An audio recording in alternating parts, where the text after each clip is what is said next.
We've got a lot to go over tonight, guys. There's a lot to go over. It's all good, and I'm looking forward to interviewing Bill tonight. So let's get into Bill's bio, shall we? This is the bio that Bill provided me. Just letting you know whenever you hear this. Okay, so Bill Dermody is the director of U.S. marketing for Heckler Koch.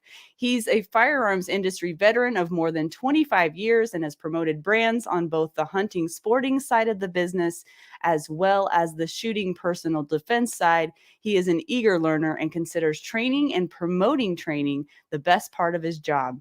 He prefers dogs over humans any day of the week, and smoked meats are his love language. I'm not joking. He wrote that. I'm pretty sure it was him that wrote that.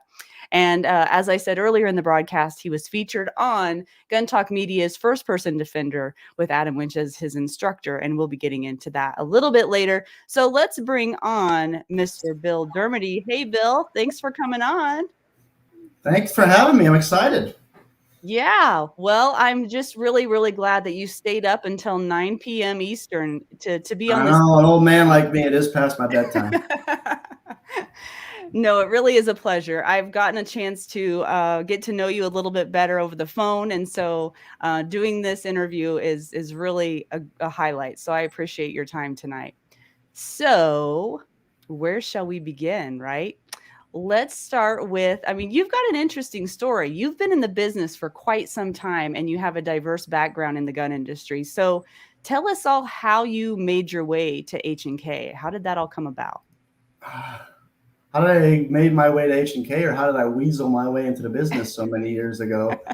Yeah, I was always, funny thing is just growing up, I learned how to, I grew up in a non-shooting home. We didn't have any guns. Grew up in the Northeast, and it just really wasn't part of the culture. But I learned how to shoot at scout camp, and I just really excelled at it. And the scout camp had me recruited onto their staff so I could help out with competitions they were having against other scout camps. So I came home after having this great experience and told my parents I wanted to buy a single shot Savage 22, and my mom promptly said no. You'll shoot your eye out? Oh, yeah. Well, she'd never been around it, and she thought that, that gun hanging on the wall above the mantle can load itself and go off, She just didn't know any better. And my dad had served in the military. He was more comfortable with firearms, but he was a smart man. He went, sorry, dude. So really, I didn't buy my first gun until I was in college and started shooting. And then I became a competition shooter, traveling around, competing in world shoots and national championships and whatnot. And I was actually on my way home from a world shoot in Brazil, and I stopped by. I graduated from Brigham Young University. I stopped by to visit one of my professors and just say hi as I was passing through town on the way home. And she said, a buddy of yours from when you were here in school called over here yesterday, and they're looking for a copywriter in the advertising department at Browning. And I just went, can I use your phone? And we called him right there from her office, and an interview was scheduled quickly, and I got hired at Browning. That was my first job in the industry. And I worked at Browning on I talk about the hunting side of things and the shooting side of things. I worked there, I think, for 6.5 years in a really strong hunting brand. And then from there, I went, every time I move, it's 1,000 miles. I don't mess around. From Browning in Utah, I went to Springfield Armory in Illinois and worked 4 years there, and that was probably the biggest jump for me. Is I got put in charge of the marketing department, and it was just my opportunity to shine and be seen by the industry. And when the eyes are on you, if you can do good work, then it gets noticed. And so from there, I got kind of stolen away and recruited to go work. So I worked there for 4 years, and then I got recruited to Savage. Ran the marketing program at Savage for 10 years, and then a former colleague of mine from Savage had left to help run HK. Historically, HK has been very military oriented, and the consumers have kind of gotten the leftover scraps of the leftover manufacturing capacity after the military orders were filled, and they just weren't serious about the civilian market. But that was kind of the pull for me is, hey, we're going to get serious about the civilian market, and I need somebody who's got experience in civilian firearms market to help us get there. And it's been a great journey. I mean, just in the 5 years or so that I've been here, we've doubled our sales. I can't take credit for all that. A lot of things have gone right, but I don't think you can screw up the marketing piece and still double the size of the company at the time. And it's been a great ride. It's been a fun ride, and it's a cool job. Yeah, that was what I was going to ask you next is what is your favorite part about this job? Because it does sound kind of like a cool job. I'm sure there's downsides too. And I I'm still not will. shooting my horn or comparing you in any way, but there was a point in time when I was a marketing director as well, not of an organization nearly as big as HK, but so I mean, I think on a tiny little scale maybe I can relate to some of the things. So I'm curious to know what your biggest takeaway is as far as what you enjoy the most. What I enjoy the most is I've kind of had this vision of where I thought the brand needed to go. And I've always said, as those of us on the marketing side of the industry, we talk to each other and we compare notes and we run things by each other. And I've always said the greatest campaign you'll ever run is the run you run internally to do what you need to do externally. I think That so. sounds The a lot like successful campaign shooting. so a successful campaign that I've run is kind of a different direction on kind of the way we go to market. It's not necessarily traditional marketing. It's not even the non-traditional marketing. And it involves really getting on board with trainers like Defenders USA and recruiting these advocates to work on behalf of the company, and then working with them kind of as third-party validators for the brand, more of a, I don't even want to say, personality marketing and whatnot, because I think the term influencer is probably the most overused term in marketing these days. But I believe we're partnering up with people that really have genuine influence, people that are in the training business. They play that role of trusted advisor with the consumer. And so we're marketing to influencers at every level. We've got these trainers like Adam Winch and Brian and Shelley Hill and the ASP team and so many, many more, that their customers that come and train with them are influencers themselves. I mean, the gun owner that actually pays money and in many cases travels to go to have formal training every year is a unique customer, and they're high on that totem pole. And those are the advocates that we're really going after. So we're really trying to influence the influencers by working with people like Defenders. So, and then part of that is, I guess in some companies you go golfing a lot with clients and partners and whatnot, and I get to train a lot. So that's been a really fun byproduct. Yeah, we're going to get into that. We're going to get like the full commentary and everything too. It'll be great. You'll get to relive. Yeah, I didn't know you were going to pull up the I'm going to pull up the clips, man. I've got them all time stamped. I know right where to go. Okay. Yeah. You're okay with that, right? Yeah. Okay, cool. Yeah, that's what I was going to say. When we were on the phone the other day, you said something about, we just need to whenever we get these guns in people's hands and let them use them, for me, I got to say my own personal experience was in one of Adam's classes. I will never forget that week for many reasons, because it was my first Adam Winch class, but also because that was the first time I was ever introduced to H&K. And, I can't say that I'm a gun guru, that I know everything there is to know about guns, but I can tell you whenever the recoil feels a lot softer and different, and when the trigger press feels a lot different, even someone that's not an expert can feel that difference just instantly. And so it didn't take much for me to be sold on HK, I got to tell you. So really, yeah, because of your experience is so common with other people, we've shifted a lot of money away from advertising. We still do some advertising. We haven't quit advertising, but our growth and our media budget as we grow is more on what we call experiential marketing, which costs more per touch. Your CPM is a lot higher when you do that, but I think you're having a higher quality interaction, and you're not just trying to get a sale. You're trying to achieve advocacy. I have this little ladder that an old boss of mine taught me years ago, where the bottom rung on the ladder is awareness, and then there's consideration, and then there's preference, and then there's purchase. And some people get up to that rung and they stop, but really the rung above purchase is advocacy. And it's when people are actually out there preaching your gospel for you, that's how you win. So, question then, what is it what do the naysayers say about HK, and what do the super fans say about HK, generally speaking? The super fans say, "Why can't I get a civilian MP7?" The naysayers say, and I'm not saying there hasn't been plenty of ammunition over the world to make them feel this way, but the memes that you see that say, you suck and we hate you.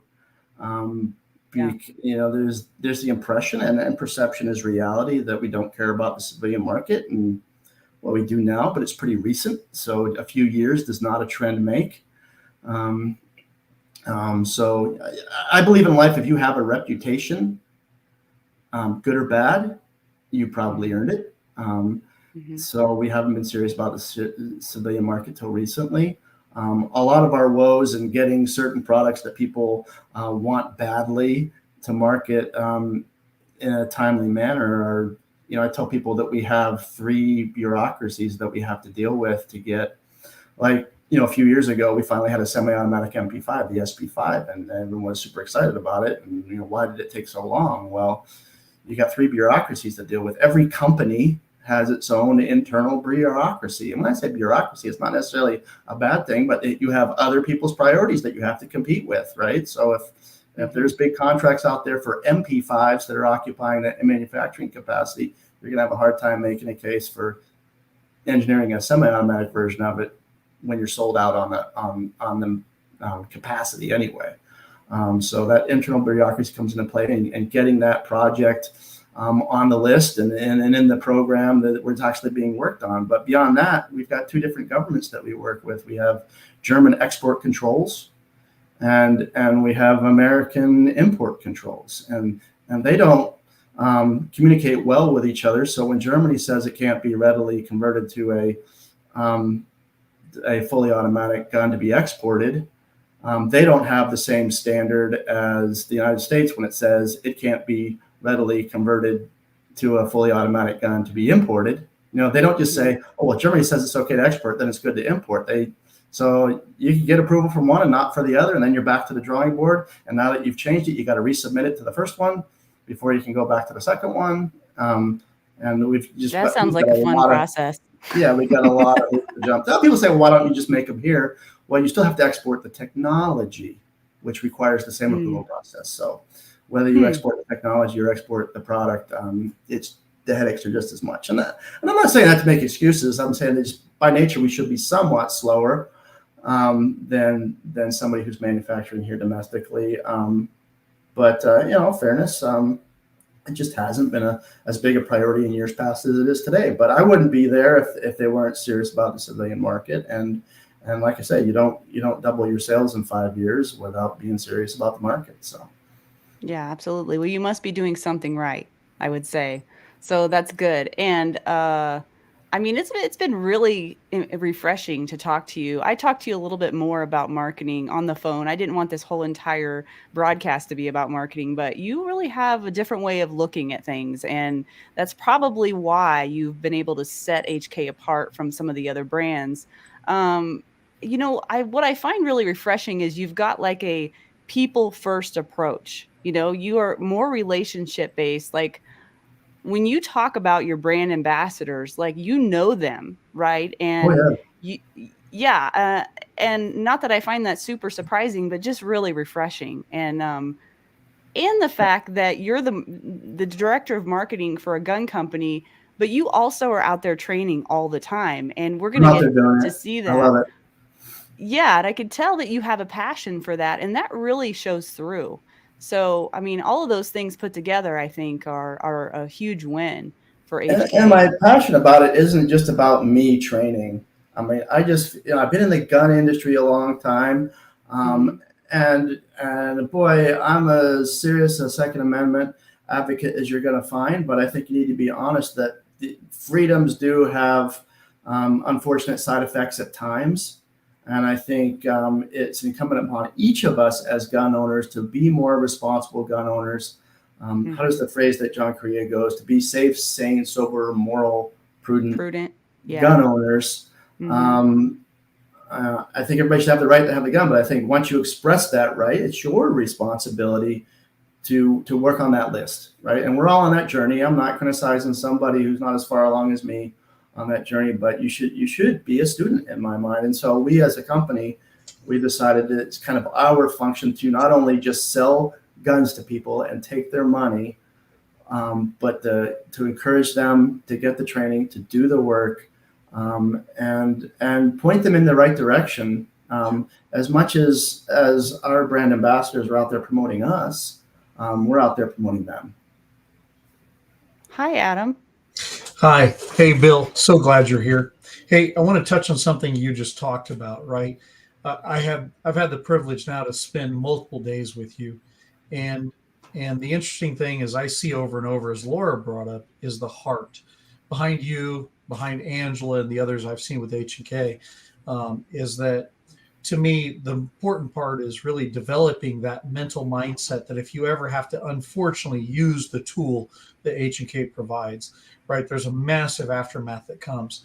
And to me, do you mind talking about that a little bit? Because that's the biggest passion for me, is if you ever have to use this tool in defensive life, the consequences are big there. So though shooting guns is fun and training with them is a lot of fun, the actual application of the use of those beyond hunting and beyond sport is really quite an event on a humanistic level. And so to me, that's kind of the bigger passion. And I've noticed the same thing in you. Do you mind talking about that, how you've seen through your training and through others, how preparing for that aftermath is just as important as learning to use the gun itself? Yeah, and I guess that's as best evidenced by, I could just say, look at the people we've partnered with. I have no problem with people that are in the training business that are out there teaching people how to win gunfights. Yeah. I think that's great. God bless them. But the people we've chosen to deal with are people that also delve heavily into the what we call left and right of bang in the scenarios. So, being able to identify potential problems, avoid them. So we really like trainers that teach avoidance, deterrence, de-escalation, and then having somewhere with all, if things were to go bad and shooting were required, that they have an education and just what to say on the 911 call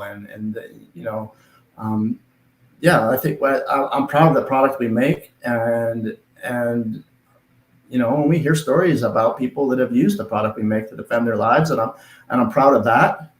But I'm just as pleased to hear stories from friends of mine and people that I've trained with on how they were able to give the bad guy the slip and kind of get away from a situation before it went bad. And I don't think there's an incongruity there. I think that as a brand, we can say, hey, we're selling a fire extinguisher here. It's a good one, but we hope you don't ever have to use it, But if you do, it might as well be a really good one just in case. Yeah, that's. Did I answer your question for you, Adam? No, yeah, very well. Yeah, to me, I see it as it's the ends to a means, right? Preferably avoid the fight in the first place. If you can't help it, you've got to fight, right? But it must be legal, right? Yeah, it must be legal and righteous, and at the same time, you've got to survive the aftermath. Yeah. And that's just as hard oftentimes as the use of the gun itself. And to me, if we can help people survive the aftermath on a familial level, societal level, a financial level, and a job level, that helps everybody. And I've seen that in you, and that's something that is part of not just the fantasticness of the machine itself, the gun that I use, the H&K, but also the people behind the company. And that's been one of the big selling points to me for it. So for my 2 cents, there you go. Well, thank you. And the one thing I love and I can't advocate for enough is the scenario training, like we did with Gun Talk Media on Perfect segue, Bill. Yeah, and I've done it a lot with WAFT, where our families train in Orlando, Florida, and with Gun Talk Media on the First Person Defender show. you're training. I think training the shooting piece is really important, but training the decision-making piece and making your mistakes in an environment, I think by introducing stress into our training, that training becomes way more valuable. And when that heart rate is up and the adrenaline is pumping, those lessons are locked away with so much more certitude. And so, I think the emotion sears that lesson into you, whereas you could read the same lesson on the internet. Hey, don't ever do this. Yeah, totally true. Totally Something true. is when the heart rate starts coming down, I went, oh, I should never do that again. Well, do you want to get into the first person defender, Bill? And Adam will probably pop in again, because how could he not? You guys were both in the episode together. Yeah, I've weaseled my way pretty into cool. all 3 of those shoots we did. So you did what? I weaseled my way into all those video shoots. So all those episodes, you can recognize one where I was the defender, but there's a few out there you can spot me as a role player, or even like a drunk guy passed out on the sidewalk. And but talk about this too. This is another reason you're a brilliant marketer. Talk about how you had this idea to make to integrate H&K trainers into the episode. Sure. Yeah. We have this program. We've got all these trainers and advocates for the brand, and these are all people that aren't just trainers, but they have kind of a uniquely HK experience when you go and train with them. And then I don't know if people are familiar very much with Gun Talk Media. They're a media company. They have many different programs and properties. Gun Talk Radio with Tom Gresham is on the radio. The Gresham family so Ryan Gresham, who runs Gun Talk Media right now, is 3rd generation. His grandfather, Grits Gresham, to my knowledge, was the host of the very first hunting program on television. Wow. And then his dad, Tom, ran it for a long time, and now Tom's semi-retired now, and Ryan's running it. So these guys really are outdoor and gun media royalty. They've really been doing this for a long time, and I've known them since years ago when I was at Springfield Armory. We had a relationship with Gun Talk Radio, and so Ryan approached me and said, "Hey, I want you to sponsor our next season of Gun Talk Media." He saw me on some videos doing some scenario training at WAFT in Orlando, and he said, "I saw you there," and I thought, man, this would be a really good fit for HK. So he called me up and pitched me and said, "Hey, this is what I want you to sponsor the show. This is what a sponsorship was cost." And I looked at it and I thought about The Voice, and my kids love to watch The Voice. I watch The Voice a lot, and that's so funny. Once they get to a certain spot in the show, they have guest trainers come in, or guest coaches come in for the contestants and help train them up for the acts that they're going to do. And I said, "Okay, Ryan, I'll sponsor the show, but I need you to change the format of the show so I can bring in my trainers and get eyeballs." That's a brilliant idea. Not just on the product. So we did 12 episodes with them, and we did them with the first shoot. We did, I think we did 4 episodes in 2 days with Brian Hill from The Complete Combatant in Georgia, and then I took Adam with me from Defenders, and then I took Philip, who runs WAFT in Orlando, and he did 4 episodes with us down there. So. Well, I'm going to add this to the stream here. And so just so you know, guys, I'm doing little short clips of it because we can't run the whole thing. It would take too long. And this guy is great. This guy is the real deal. He's the nicest guy, too. You don't meet a lot of guys. He's going to be on the show, Bill. He is? Oh, yeah. He is great because he's a guy that can flip the switch. He can be a bad man, but most of the time he's such a good man. I love him. Yeah. All right. So there's not a ton of intro into this, but I've got my little timestamps here, so I will start it. And hopefully you can hear it. If you can't, please tell me. I just realized I hope I clicked the audio on. Oh, man, if I didn't, that's not going to be good. Bill carries a gun. Oh, I didn't, did I? You couldn't hear all that. The time. He trains all the Okay, hold on. I can do this. Just hold on a second. It says to share the audio, and that's what I'm doing. I can hear it on my end. You guys could? I can hear Will you guys shout out in the comments if you can hear the audio on this, please? Hey, Laura, we can hear it clearly. Okay, my bad. Well, I can't hear it, which is really ironic. That is really not good. As that long I as the can't. people can hear it. Yeah, as long as the people can hear it. Time, and he does both of those things for the right reasons.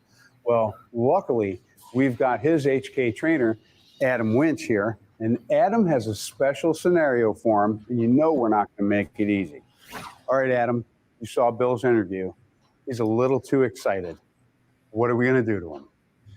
This is going to be a fun one. This is going to be a pretty dynamic scenario. We're going to start out in a bar, and somebody in the bar is going to start just mouthing off to him and really trying to cause a fight. Because the guy is trying to start a fight, if Bill's smart, and he is, he'll probably leave, exiting the bar itself. At that point, our mouthy guy and his buddies now are going to follow him outside and try to instigate another fight. He's going to know what to do with this, but confronted by four, I think it's going to cause some confusion in him, which is a good thing for such a smart guy to see how he does. And he can either go to pepper sprays, he could go to gun, or he could just beat feet. And I'm really curious what he's going to do. As am I. Let's see what happens. Bill is on vacation away from his home in the city. He stops to have a drink at a bar for locals. One of the men takes a liking to Bill. When Bill becomes uneasy with the situation, the room turns on him. Will Bill escape unscathed? Hi, gentlemen. What can I get you? Another one of these waters, great. man. Oh, what was that? A cop bowl Go ahead, man. of him? What did you say you wanted? This iced tea be just fine. All right. Well, there's a whole jug. You ain't for from around here, are you, That'll do Mr. it. Fancy Pants? What's that? Say you ain't from around here, are you? No. Surely you like it here, though. Boy, you got a purty mouth. All right. That's enough. What are you pushing on me back for, up. man? What? Back up! I ain't doing nothing, do you? You're What's not the a problem, man. man? Mike, back it down. Back up! Whoa, whoa. What did he do to you, man? You maced me, man. Call I can't breathe. Call police. Here, sit down. 911. Leave. Get out of here. Get out of here. Get. Get out of here. Go away. Get out. Get. Jeez, pepper spray our guy? Man. Jeez. Get. What? We can't. Come on. You got a gun. He's got a gun, dude. You got a gun. Back up. You're not a person. Oh, stop. Papa, get him. Papa, you shot JJ.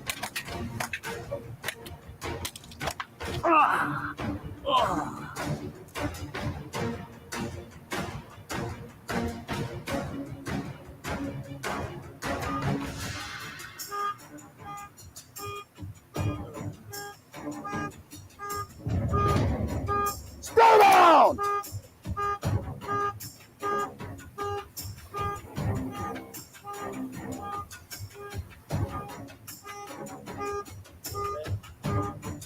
Do not move! You okay? Nobody move! I'm dying. Call 911! Call the police! Let go of that gun, Papa. Index. Okay. So I paused it there, and then I was going to go to the quick analysis with you and Adam, where you guys talk about what you can do differently. It's a real short clip, and then you do it again. Right, Bill? Yeah, so the format of the show is you do a scenario, you get a little bit of coaching, and hopefully you do it better the next time. Right. And so run a Okay. scenario again. So let me skip to that quick and part of that analysis, and then we'll go to, there's a couple of different little parts here. I'm just trying to condense this down for the sake of time here. Tell you how proud I was to see all the good things you did in here. So let's talk about two different options. Okay. When you came out, you took this pathway here, which doesn't give you several things. The things we're always looking for is, and I call them our four friends: time, distance, barriers, and an exit. You were taking distance, which oftentimes time and distance equivalent each other, right? They're the same. But there's no barriers. That means you're not putting barriers between you and the bad guy. So let's keep that in mind for the next portion of this. So you're getting time and distance. So as you went, you turned over and you exposed the gun, if you can see it. Then as you turn back, the shirt got caught up, and you gave your back to him for a second before you turned whichever way you went next, okay? So the teachable moment here is that instead of turning this way, you can be more covert and more stealthy with your draw of now instead going to the gun, keeping your eye over your non-dominant side, keeping your dominant side hidden from them. You could even pull the gun until it's time to then maybe turn, and if you have to, drive out and make shots on your bad guy from here. Does that make sense? Okay, so there's that, and then here's the other one here real quick.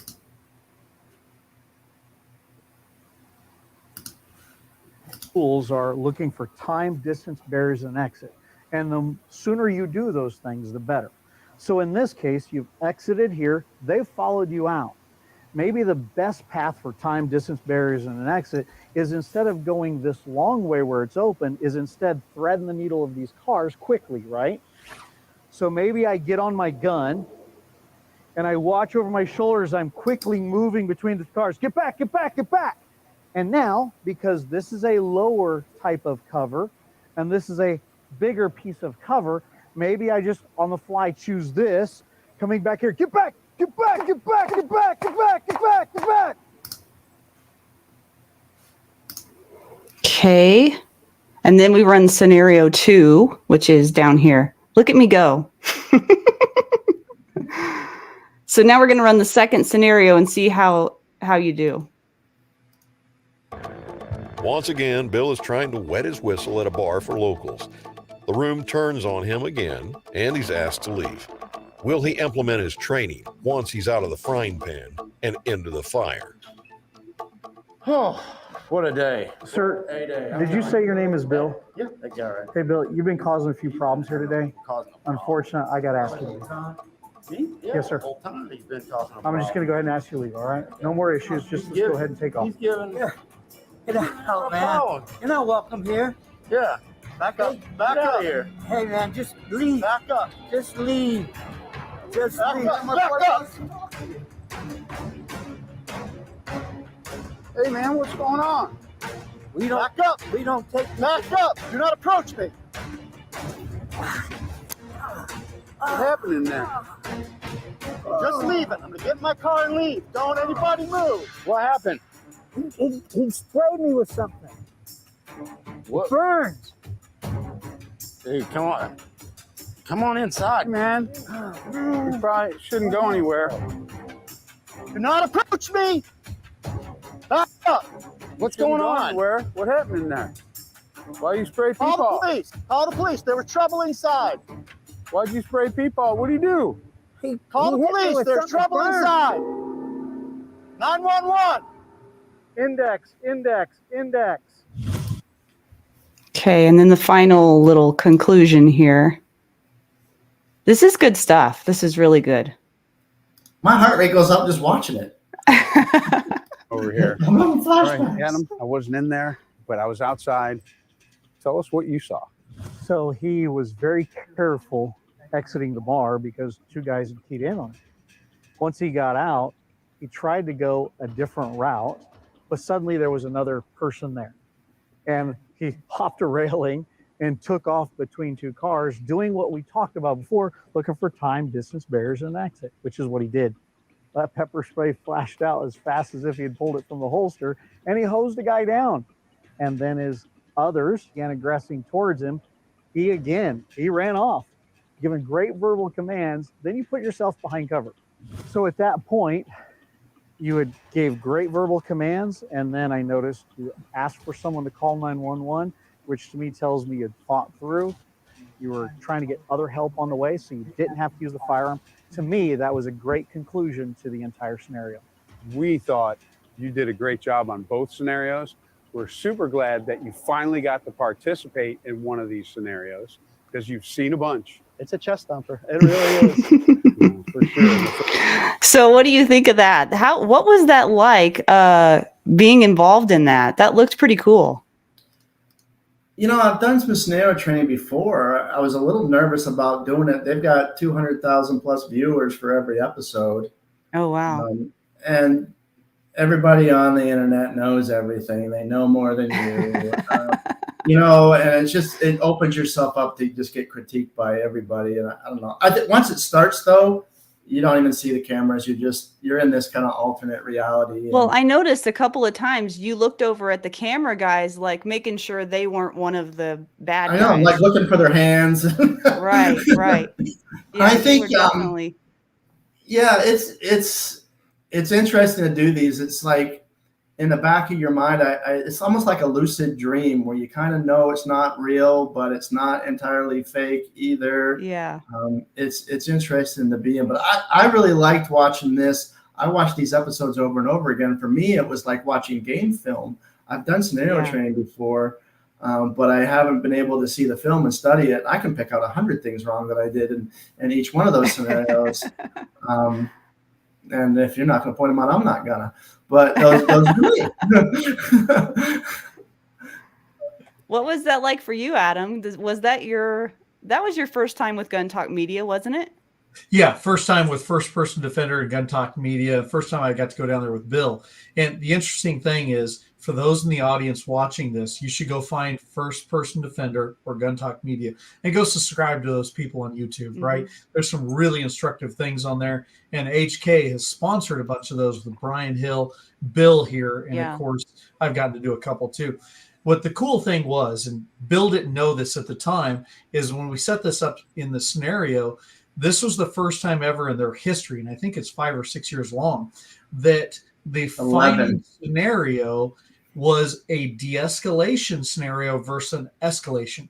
In every case, they did a scenario, and it usually went to guns of some type, and then it got far harder and far worse with much more gunfire the next time.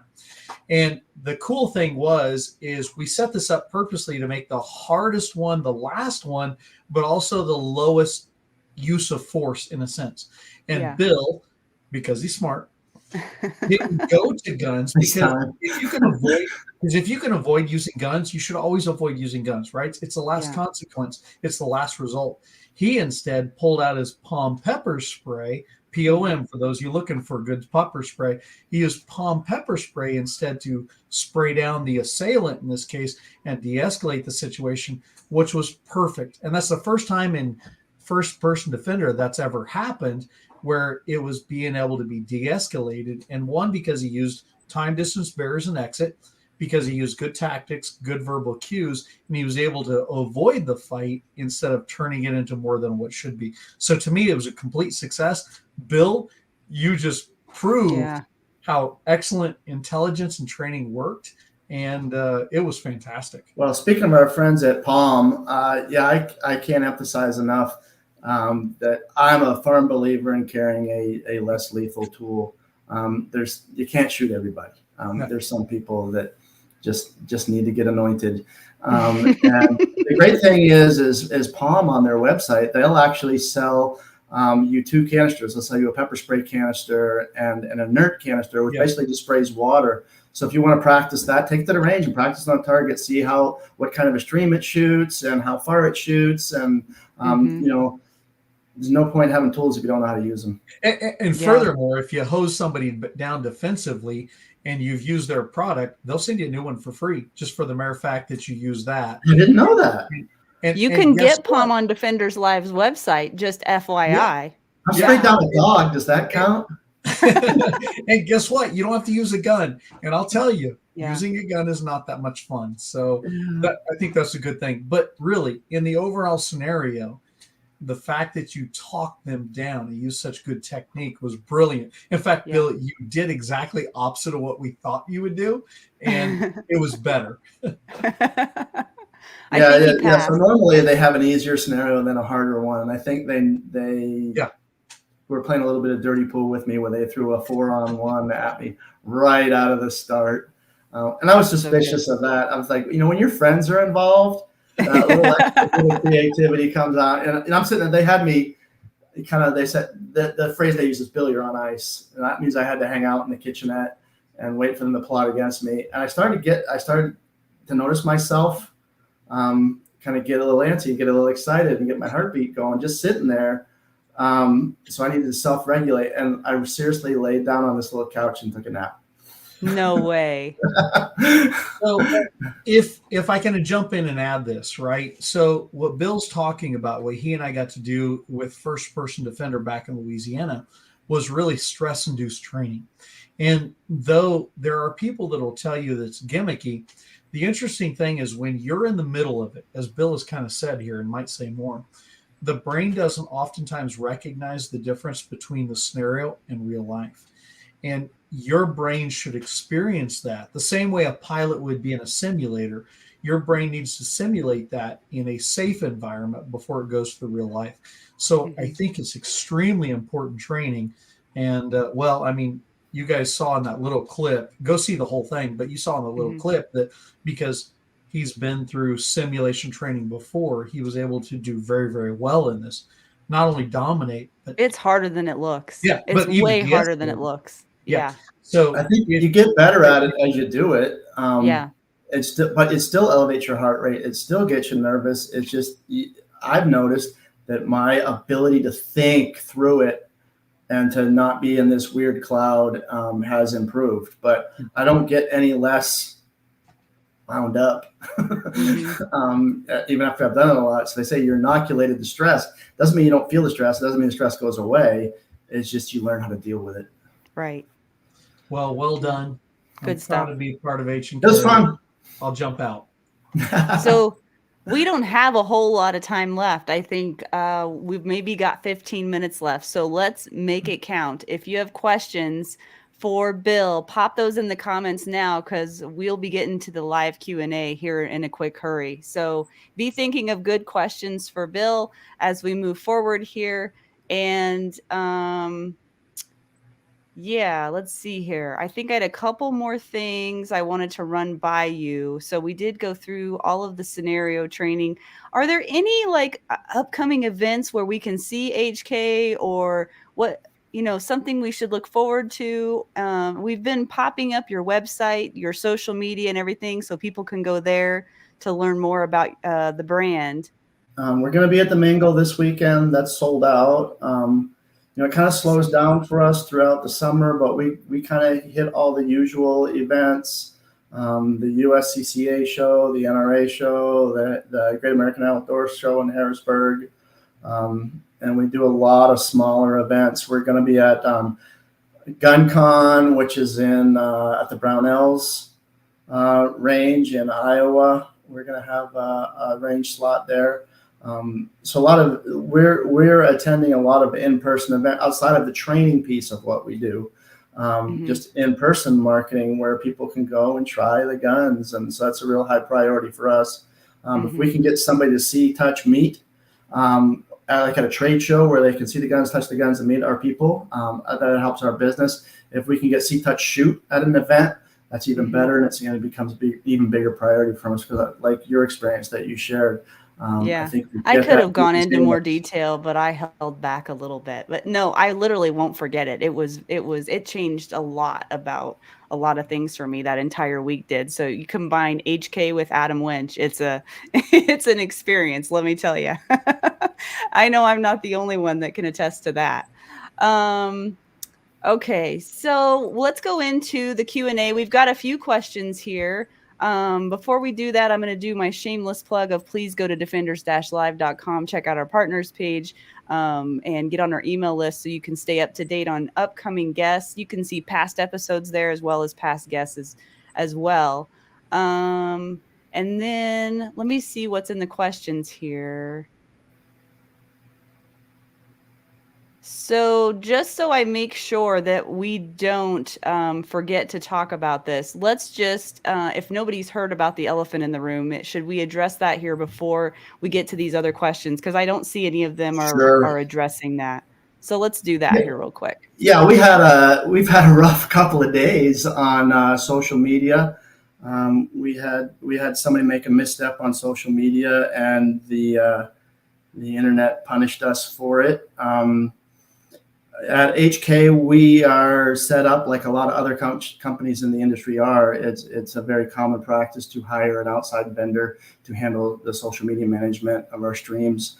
That it's getting so complicated and technical that you really need somebody managing your social media who does it all the time It doesn't have all these other responsibilities to take care of and can mind that store all day long, every day. So a lot of people, we hire these companies on the outside that may do our social media and somebody else's, and they're, we don't have enough to have a full-time person, but we want a person who does it full-time doing it for us. And we don't have a lot of rules when it comes to dealing with these outside vendors and dealing with social media. One of them is the only political issue that we have an opinion on is the Second Amendment. It's not that other things don't matter and they're not important. It's just that we're a gun company and we're here to sell guns, and Second Amendment is one. But even if we are gonna talk about the Second Amendment, it's required to have it. That's a kind of post that would need to be approved by us at HK. So, if our vendor is going to post a picture of a gun or promote an event that we're attending or whatever, those posts don't need to be approved. We do hundreds of them, right? So we had somebody post on a topic that wasn't a topic that we should have been posting on and express their opinions, and it's not your Twitter account, it's HK's Twitter account, and the internet did what the internet does, and it reacted, and you could even argue that it overreacted, but that's the reason we have these policies, is because we should know that overreaction is a possibility. Unfortunately, I was in a situation where we had to end the relationship with that vendor, and it's never any fun to fire somebody that you consider a friend, and that's what I had to do just this morning. But that's the way it's got to be. I can't let it go any more than you can post those things, right? It's not my Twitter account either. So it's not about me, it's not about my feelings, and it's not about what I think. I have a responsibility to the company, the investors, the employees, and can't put the company at risk or the employees. So that's what we did. We put up a post and said, hey, our policy was violated. We've made some changes and we're just moving on. I don't feel the need to really go deep into it because I still feel like the person we were dealing with is a very capable, intelligent person who did a lot of good work for us over a period of many, many years. So you're just not going to hear me dragging her or dancing on a grave or anything like that. And while that's all I have to say about that,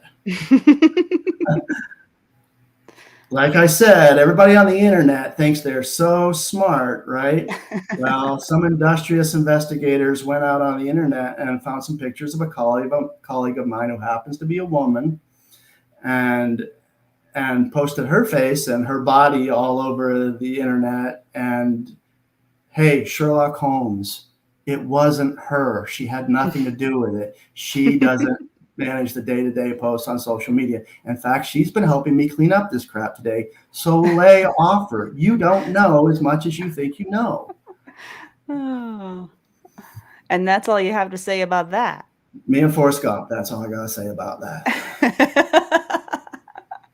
Well, we're gonna move on because we are running out of time here, and I know you'd probably go over a little bit, but I just want to be really respectful of everyone's time as much as I can. So, okay, Carl Dude wants to know, will HK announce any new handgun models? It's going on 10 years since the VP9 was released. Yes. and I've said more than my policy would dictate I'm allowed to talk about. No, just as policy, we don't talk about things that are and are not in the product pipeline. But let me assure you, was it Carl? Yeah, Carl Dude, I think. Right? Yeah, Carl Dude. Dude. We are working on new handguns. Yes. Okay, and as a side note to that, I have another friend who texted me this morning and said, I won't be able to make the live, but please ask this question, which goes right along with it. You'll probably have the same answer, but it says, just so you know, she's wanting one of these. When will HK come out with a subcompact? I really wish I had an HK carry pistol so I could get rid of my 43X. P.S. I love my VP9. So just want you to know that she said that, Bill. I promised her I would tell you that. Duly noted. Yes. Okay. How's that? How about Chris Brady? Chris Brady wants to know, is it HK or H&K? Heard both tonight, but from Bill. Which is Either it? one. Officially, the name of the company is Heckler and Koch with an ampersand. If you look at my logo, how well you can see it, it's actually, there's 3 letters there. There's an H, a U, and a K, and the U is for und, Heckler und Koch. And that's the name of the company. So you can even say und if you like. We in the U.S. we kind of just abbreviate HK for the sense of brevity. I don't know why that was so funny, but it's I hope I late in answered the your night question. here too. Late in the Yeah. night here too. Okay, Neil wants to know My brother Neil. why have you never smoked meat for him before, and what is your specialty? My specialty is beef ribs. Beef How come you never ribs. come over, Neil? What's the deal? Okay, workman protection. My question is, how does one become a Okay. brand ambassador for H&K? Oh, well, we kind of find you. We don't necessarily have a program that we plug people into, send your application here. We really have just come across a few things. The people we deal with, for the most part, were already shooting HKs and already advocating for the brand. And we met up with them and said, how can we support you? How can we drive traffic towards you? Because you're saying things that are helping our business already. Yeah. And I guess I could just tell the Adam Winch story. There's no secret formula. Yeah. My colleague Angela was at a Girl in a Gun national conference one year, and we were understaffed. And she was running our range on the demo day, and she just had lines and lines and scads of people there. And she wasn't keeping up, right? She had a line all the way out into the parking lot. People wanted to shoot the guns, and Adam stepped up and said, can I help you? You look like you could use some help. And he was an HK guy. He had his HK pistol on him. And he stepped right up, became the second person on the line, was giving people all the speaking points on the guns and helping them with their shooting, coaching them up, helping them shoot better, and having that customer experience with the gun. And she came home from that and went, Bill, I met this guy Adam Winch. We got to get him on board. That's awesome. So that it's people that are kind of already advocating for the brand, and we say, well, how can we make this a more equal relationship? And then, like I mentioned earlier, we're really interested in people who teach that safe, sane, sober, moral, prudent kind of philosophy of, this is. So we're really more interested in people that offer courses. Hey, we have a pepper spray course in our portfolio, or we have a course where we teach de-escalation and avoidance and things like that. There's a lot more to it. That really excites us more than just, like I said, I got nothing against the people. There's lots of people doing great work teaching people how to shoot. That needs to be done. That's just not the approach that we're taking. Okay, Clint wants to know, what would Bill recommend to do in order to get into a company such as HK or other reputable firearms companies? I guess he means working for them, maybe? Yeah. What do you do, Clint? No, because I love shooting, right? And I was always a pretty good competition shooter. I always managed to, win a slot to nationals every year and won a shot to the world shoot one year, but I was never good enough that anybody was going to pay me to shoot guns for them. So I got into the marketing piece. So I think, if you're an accountant and you're a really good accountant, then look for those jobs. We hire accountants, and we hire engineers, and we hire people in sales and in marketing.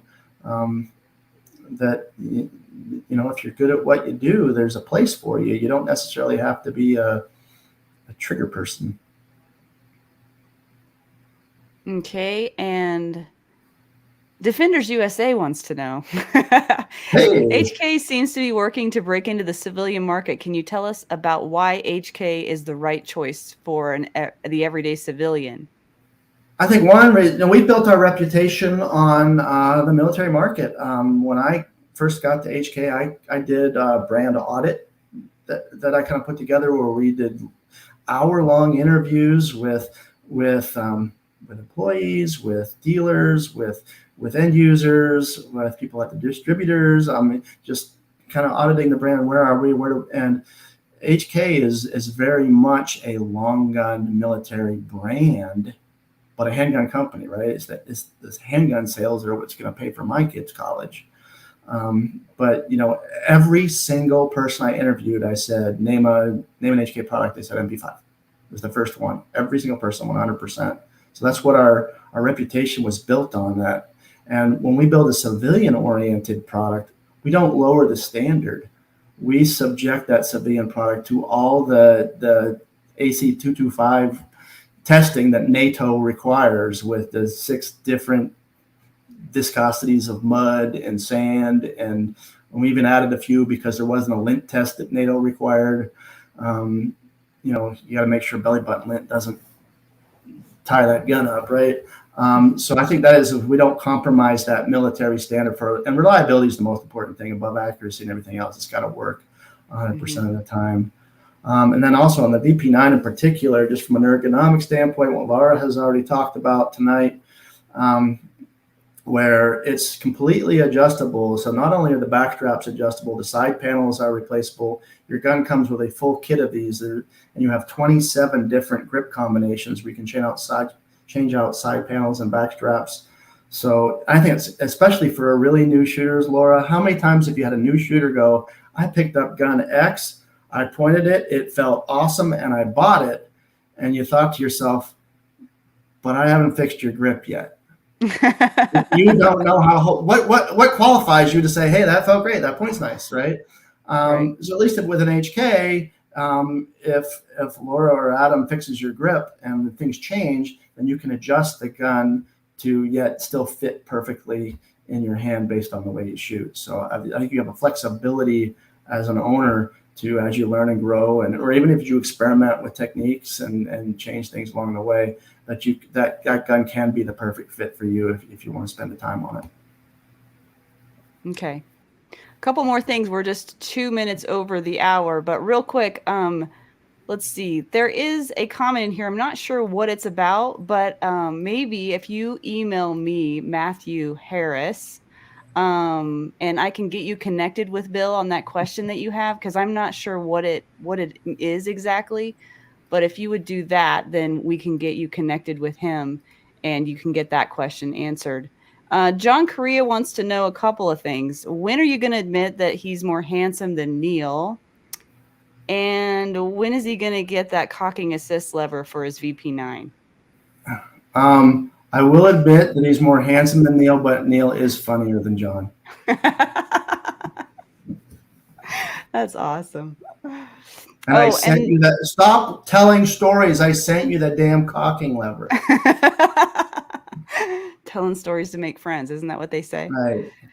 And I don't know how to say this person's name. Belua will be in Georgia this weekend, and she always brings gifts. So she wants to know what to bring because smoked meats don't travel very well. Diet Dr. Pepper. Oh, there you go. I don't drink. I can. You've seen over the last hour that I can embarrass myself quite well without chemical stimulation. So a little caffeine is all it takes. So I can't even find that comment now, Adam. Where did it go to even take? Oh, thank never you. Hit the fire water. Okay, I think that's all the questions we have for tonight. John Correa says he's literally dying laughing right now. So I think you've achieved your goal for the night, Bill. All I want is for John Correa to be happy. Fun. That makes my day. It turns out it was a good day. It was a good day. You ended on a good note, Bill. It's turned out to be great. You have a smile on your face still. You've made it through the day. That's wonderful. So thank you so much for your time tonight. I know it is late on the East Coast. So thank you for having me. And thank you for loaning your audience to me and letting me talk to them. That was kind of nice. So, yeah, it was fun. I knew it would be. I had a feeling that it would be. And you addressed the elephant in the room and the world didn't blow up. Everything was good. And I think that's good to address things head on. That's the way to do it. Well, I think people make mistakes and I'll own it, right? I'm in charge. There's responsibility, accountability are two different things. And I'm accountable. And I made a lot of mistakes. But I'm pretty good at learning from them. So yeah, onward and upward. Well, thank you for your time again tonight. I hope we see each other again in the future at some point, and we'll move on from this and we'll get on to what to expect for next week. So next week we are going to have the infamous Memphis Beach on. Has anybody in the chat heard of Memphis Beach? Shout out if you have. His EDC podcast, Everyday Conversations, is hosted, and I believe Adam and I were on that not too long ago. So May 24th, next Wednesday, he'll be on. Memphis is, I guess, I don't know, it's AKA Memphis. So Mikos is his name. Mikos Memphis Beach is a Marine Corps veteran, a sponsored competitive shooter, and an IDPA master in multiple divisions, and a turbo pen winner. He primarily teaches out of Top Gun Memphis in Memphis, Tennessee, and he's also known for his YouTube channel and of nearly 7,000 subscribers of EDC called Everyday Conversations Podcast. How clever, right? And he also runs the Concealed Carriers Book Club on Facebook. So if you want to join me next week with Memphis Beach, that will be at 7 p.m. Mountain Time next Wednesday. Can't wait to see all you beautiful people or hear from all you beautiful people again next week. Until then,